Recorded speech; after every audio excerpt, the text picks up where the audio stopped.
we are excited to be here, and obviously welcome to everyone, and thank you for Content Square for inviting us to this event. The few minutes we're going to spend with you together are about impact. We're going to give you numbers and how the use of the powerful technology and our brains are delivering impact for our customers. So on the left, I'm Bertrand. I'm one of the partners of Equancy. I'm here with Julien, who is heading our office in Dubai, and we have also in the room Mariana, just here, and she will be at the booth as well. Mariana is a digital analyst and certified Content Square consultant, of course. So, a few words about Equancy. We were born 20 years ago, at the moment where we thought it was time to put some science behind marketing. So we are in 2002, and we are in the likes where the first digital reports are coming 3 weeks after the last month. And we thought at that moment that putting some data behind marketing, reporting those data, analyzing this data, could actually bring value, and going from a marketing which was, let's say, intuition-based to a fact-based and data-based marketing. And 20 years after, all the words have changed. The pace of collecting the data, analyzing it have obviously dramatically changed. We call it data science now. At that time, we had data miners in our company. We're pretty much the same people. They're doing things that are quite different, but it's pretty much the same job. So we are more than 100 people serving clients worldwide, offices in Paris and Dubai. Our job is to design new customer experience, data strategies based on use cases, analyze the impact of everything we have designed using technologies like Content Square. And half of our teams are data scientists, data engineers, who are building data platforms, building data assets, using AI, using machine learning to predict, modelize, and everything we do now with data. We work across all industries. We are particularly strong in automotive, retail, luxury, travel, hospitality. We work for large companies or smaller companies, all companies which are in their data transformation roadmap. Some are starting, some are very advanced, as we will see later. So to give you a bit of a flavor of what we deliver, I'll leave it to Julien for a few use cases. Hello, everyone.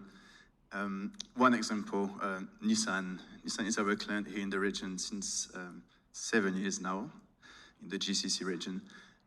We help them improve their marketing performance from media investment until sales, so the full funnel.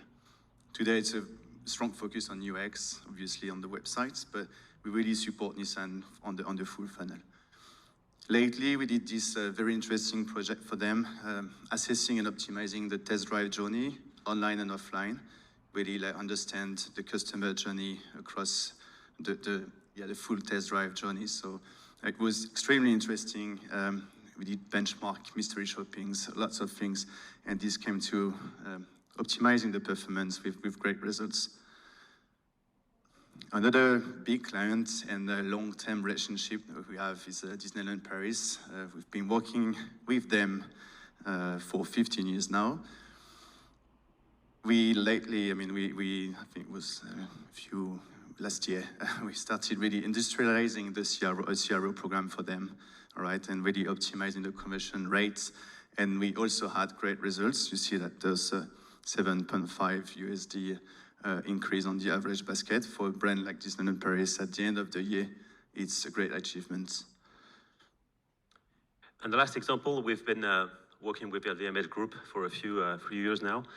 But what is interesting is on the strategy side, the period of data labs and proof of concept for lots of our customers is kind of over now. So we've industrialized for them a program by which in a few months we can go from scratch to a full data transformation roadmap based on business impact and based on data use cases. We've done it with industrialized method now with data maturity assessment and a set of tools that help them really accelerate in their data transformation.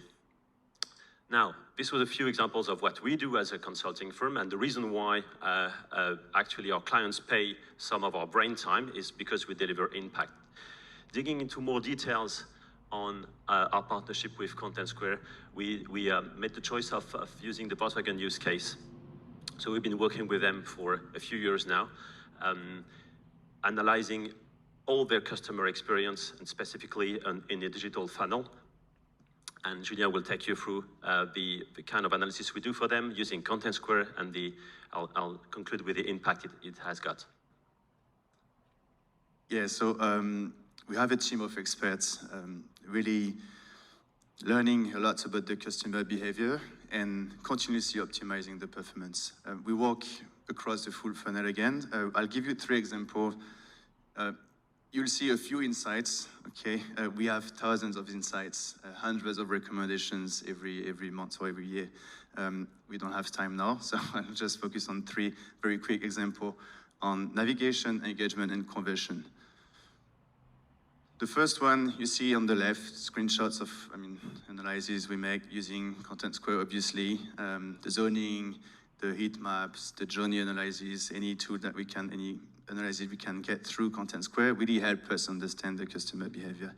The first example is on a landing page, which is the home page, very important page in your website, obviously. The first impression is it counts a lot, okay? So we need to make sure that the landing page is doing its job. For a home page, dispatch the audience on different content. So we use Content Square to understand really deeply what the users were doing on the page, what content they were actually looking at, clicking on, and we understood that the landing page was doing a kind of good job to dispatch the audience, but only on the main screen, I would say, when we land. Only a quarter of the audience was scrolling down the page. So sometimes we see our clients, they build very long, extensive homepage or landing pages, but at the end, you have very few of your users, customers, seeing your content. So our recommendation was to push call to actions, okay, above the forward line to really encourage the audience to discover more content. So that was on the navigation, one very quick example. In terms of engagement, a car manufacturer website, we know that, okay, Tesla is selling online, but we're not usually selling online on car manufacturer. So engaging with the audience, make him discover your product, is key. So we use here, again, the journey analysis or any zoning or the Content Square content, and we really understood which content is driving engagement, which one is the most attractive for the customer. Here again, new offers and stock availability is actually and we know right now we're struggling to sell cars, so stock availability is extremely important for car manufacturer. So we recommended to push those contents as much as possible. The last one, key objective, the main objective is to generate leads for car manufacturer. So we want to improve what is driving the business, so the leads. We know the offers is actually very engaging and very converting content. So we compared the different pages, and we looked at where people are clicking versus where people are converting. Okay, and depending on that, we actually asked the agencies to reorder the offers hub to really focus on conversion rather than focus on display whatever offer they want to display first. We really need to focus on driving business. Okay, thank you. So you might wonder what's the output of all of this? And sometimes we're quite challenged, and if you're probably aware, but especially in Europe, the car industry is kind of under pressure. The budgets are not exactly expanding, so sometimes marketing director of Volkswagen would ask us, okay, what's the value of Equancy? What's the value of Equancy in all the analysis you guys are doing? And sometimes, as Julien has shown, some of the things we do are very precise. It's tiny stuff sometimes. It's changing a CTA, it's changing the wording, it's analyzing for hours and hours what happens on the website just to have one insight. And my answer to him is pretty much like what we call perceived quality in the car industry. Some engineers are spending hours making sure that the filling of a button, of the design of a chrome grille is actually fitted perfectly in the dashboard of a car, because altogether, this is perceived quality. It's a sum of lots of very, very tiny details.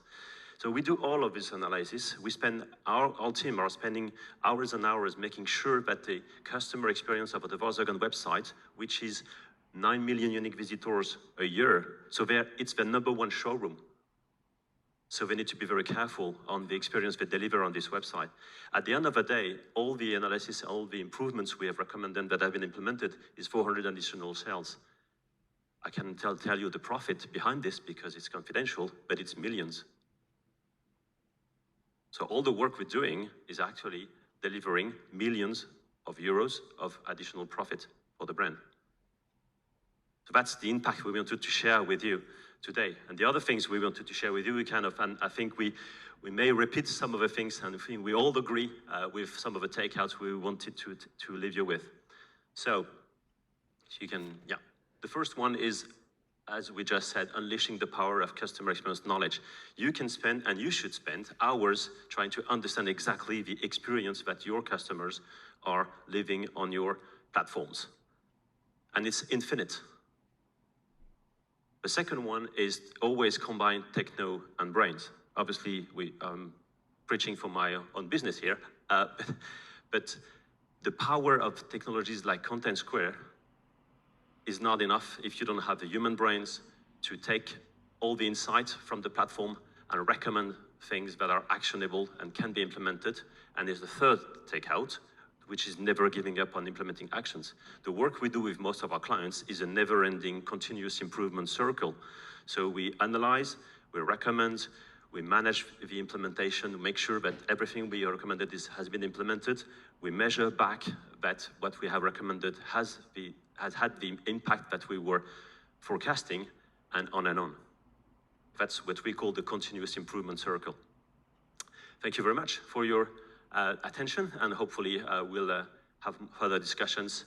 We're here at the entrance of the hall. You cannot miss us. We are the only pink booth in the whole area. Thank you very much. Thank you.